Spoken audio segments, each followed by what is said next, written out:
The sound of my belongings hitting the driveway echoed through the quiet suburban street. Aunt Diane stood in the doorway of my childhood home, her face twisted with satisfaction as she watched me gather my scattered possessions. "Maybe this will teach you some responsibility," she said, dangling my house keys like a taunt. "Your mother always coddled you too much. That's why she made me executor. She knew you couldn't handle the estate yourself." I carefully folded a fallen sweater, the one Mom had given me last Christmas. "Is that what the will said? That I couldn't handle it?" "The will gave me full discretion," she snapped, "and I'm exercising it. The house is being sold, and the money will be properly managed. By me. My name is Maya Chen, and at 26, I was watching my aunt steal my inheritance in broad daylight.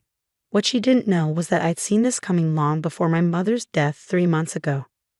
"Well," I said, zipping up my last bag, "I appreciate you being so clear about your intentions." Diane's smirk faltered slightly. She'd expected tears, begging, maybe even a scene that would justify her actions to the neighbors. My calm acceptance clearly unsettled her. "Don't even think about contesting this," she warned. "The paperwork is ironclad. Your mother trusted me to make the right decisions."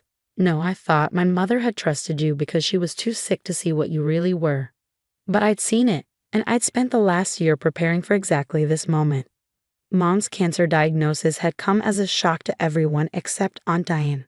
She'd moved in almost immediately, positioning herself as the devoted sister-in-law, helping manage medical decisions and household affairs. I'd been away at college, finishing my business degree, but something about her sudden devotion had felt off. It wasn't until I came home for spring break and found her going through Mom's financial documents that I understood what was really happening. She'd been laying groundwork, slowly manipulating my mother's trust, positioning herself to take control when the time came. That night, I'd made 2 phone calls. The first was to James Chen, no relation, a family friend and corporate lawyer who'd helped my father build his business before he passed away. The second was to my best friend Sophie, who worked as a forensic accountant. "Your aunt's been busy," Sophie had told me after reviewing the documents I'd managed to copy. "She's already set up 3 separate LLCs and started transferring assets. Classic preparation for asset stripping. Can we stop her?" I asked. "Not directly, not while she has your mom's power of attorney. But we can build a parallel structure, create something she can't touch." And that's exactly what we'd done. For the past year, while Aunt Diane thought I was focused on finishing college, I'd been quietly building something she'd never see coming. Now, standing in the driveway of my childhood home, I watched her close the door on what she thought was her final victory. She had no idea she'd just given me exactly what I needed. Clear, documented proof of her intentions. I pulled out my phone and sent a quick text to James. "It's done." She took the bait. His response came immediately. "Meeting in 30 minutes. Bring everything." I drove to James's office downtown, my car packed with the belongings Diane had so ceremoniously evicted. The modern glass building felt a world away from the suburban drama I'd just left behind. "Right on time," James said as I entered his conference room. Sophie was already there, laptop open, along with 2 other people I recognized from our planning sessions, Michael from the SEC and Sarah from the district attorney's office. "She did exactly what we predicted," I said, setting my phone on the table. "I recorded everything." She explicitly stated her intention to sell the house and manage the money herself. Sarah nodded, making notes. "Perfect. That's the last piece we needed." The recording, combined with the documentation of her asset transfers over the past year, gives us a clear pattern of financial abuse. "What she doesn't know," Sophie added, turning her laptop so I could see the screen, "is that we've been tracking every move. Every shell company, every hidden account, every manipulated document. It's all here." I looked at the complex web of transactions she'd mapped out. Diane had been thorough, I had to give her that. She'd spent months setting up her scheme, probably thinking her business degree and real estate license made her smarter than everyone else. But she'd forgotten one crucial detail. My father hadn't just been a successful businessman. He'd been an expert at corporate structure and asset protection. And before he died, he taught me everything he knew. "Show her," James said to Sophie. Sophie pulled up another screen, this one showing a different set of business entities and transactions. "While your aunt was busy stealing your inheritance the old-fashioned way, we built something much more sophisticated." There it was, Peterson Innovation Group, the company I'd officially founded 6 months ago using the trust fund my father had left me. The one asset Diane hadn't known about because Dad had set it up through a separate law firm. The best part, Sophie continued, is that we used her own playbook against her. Every time she set up a shell company, we created a parallel structure. Every property she tried to transfer, we established a competing claim. It's all perfectly legal, completely documented, and absolutely bulletproof. And now that she's explicitly stated her intentions to sell the house, Sarah added, we can move forward with the fraud charges. I sat back, feeling the weight of the past year's secret work finally lifting. What happens next? Michael from the SEC spoke up for the first time. We move fast. The documentation shows she's already trying to list the house. Once she enters into a contract with a real estate agent, we've got her on multiple felony counts, attempted fraud, elder abuse, fiduciary misconduct. And the inheritance? I asked. James smiled. That's where it gets interesting. Remember those 3 shell companies she set up? Turns out they're all subsidiary to Peterson Innovation Group. She just doesn't know it yet. Everything she thought she was stealing, she's actually been transferring it right back to you. I couldn't help but laugh. Dad would have appreciated the irony. One more thing, Sophie said, pulling out a file. Remember that rental property she convinced your mom to sign over last month? We found some interesting discrepancies in the paperwork. Looks like she forged your mother's signature, and we can prove it. The pieces were all falling into place, just as we planned. While Diane had been playing checkers, thinking she was so clever, we'd been playing chess. When do we move? I asked. First thing tomorrow, Sarah replied. We'll need you to come down to the station to make a formal statement. Once that's done, we can execute the warrants. I nodded, thinking about Diane in my childhood home, probably already on the phone with real estate agents, completely unaware of what was coming.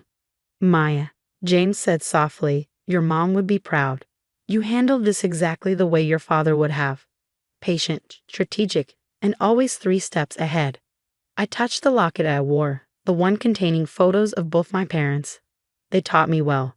Dad always said the best offense is a good offense, and Mom taught me that sometimes you have to let people show their true colors before you can deal with them properly. As I drove to my apartment that night, the one Diane didn't know about, paid for through Peterson Innovation Group, I thought about how different things would look tomorrow. The aunt who thought she'd thrown me out on the street was about to learn a very expensive lesson about underestimating people. The next morning dawned crisp and clear. I arrived at the police station early, dressed in the same business suit I'd worn to Mom's funeral. Detective Sarah Morgan was waiting for me, case files spread across her desk. Ready? She asked as I sat down. I nodded, pulling out my phone with the recorded conversation from yesterday. More than ready. For the next 2 hours, I gave my official statement, documenting every step of Diane's scheme. The forged signatures, the manipulated bank transfers, the careful grooming of my mother during her illness. All of it laid out in precise, devastating detail. This is one of the most well-documented cases of estate fraud I've seen, Sarah said, reviewing my statement. Most people don't realize what's happening until it's too late. I had good teachers, I replied, thinking of Dad's lessons about business protection and Mom's quiet wisdom about watching people's actions rather than listening to their words. At exactly 10 a.m., 3 police cars pulled up to my childhood home. I watched from Sarah's unmarked vehicle as officers approached the door. Diane answered wearing her real estate agent outfit, clearly preparing to show the house she had no right to sell. The look on her face as they read her rights was almost worth everything she put us through. Almost. Maya, she shrieked, spotting me in the car. What is this? What have you done? I stepped out, maintaining my composure as Sarah had advised. I haven't done anything, Aunt Diane. You did this yourself. Every forged signature, every hidden account, every lie you told Mom while she was dying. You did all of that. Her face contorted with rage. You ungrateful little. Your mother wanted me to handle things. She knew you weren't ready. Actually, James said, appearing from his car with a folder, we have evidence that you manipulated those documents. The real estate transfer from last month. Our forensics team found conclusive proof that you forged your sister-in-law's signature. She was in the hospital that day, heavily sedated. Couldn't have signed anything. Diane's face went pale. That's not. And then there's the matter of the shell companies, Sophie added, joining us. Very clever setup, by the way. Except for one small detail, they all trace back to Peterson Innovation Group, which belongs to Maya. Peterson? What? Diane looked confused, then horrified as understanding dawned. No, that's impossible. I checked everything. Did you? I asked quietly, or did you just assume you were the smartest person in the room? Dad taught me a lot about business structures before he died. Mom taught me about patience. And you? You taught me to always have a backup plan. The officers led her to the police car, still protesting her innocence. I watched as they drove away, feeling strangely empty. This wasn't a victory to celebrate, it was the sad end of another chapter of loss. Inside the house, everything was exactly as Mom had left it. Family photos on the walls, her favorite reading chair by the window, even her gardening magazine still open on the coffee table. Diane hadn't changed anything yet, probably too busy planning her big sale. We'll need to document everything, Sarah said gently. Evidence for the case. I nodded, moving through the rooms of my childhood home. In Mom's office, we found more evidence of Diane's schemes, drafted sales contracts, listings she prepared, even brochures for retirement communities where she planned to stash Mom's antique furniture for safekeeping. The most damning discovery came in a hidden folder on her laptop. Emails dating back over a year, showing how she planned everything while Mom was still relatively healthy. She'd been positioning herself to take control long before the cancer made Mom vulnerable. This explains why she moved in so quickly, Sophie said, reviewing the emails. She'd been planning it for months, just waiting for the right moment. The investigation moved quickly after that. Faced with overwhelming evidence, Diane accepted a plea deal, 5 years in prison, full restitution, and permanent revocation of her real estate license. The hardest part was facing the family. Mom's siblings were horrified when they learned what their sister-in-law had done. They'd all trusted her, believed her stories about protecting the family assets from my supposed irresponsibility. We should have seen it, my Uncle David said when I showed him the evidence. All those times she talked about protecting Helen's interests, she was really just protecting her access to the money. Peterson Innovation Group, meanwhile, had grown beyond its original purpose as a protection against Diane's schemes. The business structures we created to shield my inheritance had attracted attention from other families facing similar situations. You should consider expanding, James suggested during a meeting 6 months later. There's a real need for this kind of protection. Your father would have loved the irony, turning Diane's attempted theft into a legitimate business helping other families. He was right. Within a year, Peterson Innovation Group had evolved into a specialized consulting firm, helping families protect their assets from predatory relatives and fraudulent executors. Every case reminded me of Mom, of how vulnerable even smart people can be when faced with illness and manipulation. I kept the house, of course. Restored Mom's garden, maintained Dad's study exactly as he'd left it. Some things are worth more than money, something Diane had never understood. 1 year to the day after Diane's arrest, I received a letter from her. The prison return address made my stomach turn, but I opened it anyway. Maya, I've had a lot of time to think about what I did. The counselors here say I should take responsibility, show remorse. But the truth is, I'm mostly angry at myself for underestimating you. You're more like your father than I ever realized. I won't ask for forgiveness. We both know I don't deserve it. But I want you to know that I finally understand what Helen and David saw in you. The quiet strength, the strategic mind, the patience to wait for the right moment. You beat me at my own game, and you did it without compromising who you are. Asterisk Diane. I filed the letter away with the rest of the case documents. Her recognition meant nothing. The aunt who'd helped raise me, who'd been at every birthday and graduation, had died the moment she decided to betray my mother's trust. The following spring, I established the Helen Chen Foundation, focusing on supporting families affected by cancer and financial abuse. Its first initiative was a program helping terminal patients protect their estates from manipulation. Your mom would love this, Sophie said during the foundation's launch event. Using what happened to help other families, it's exactly what she would have wanted.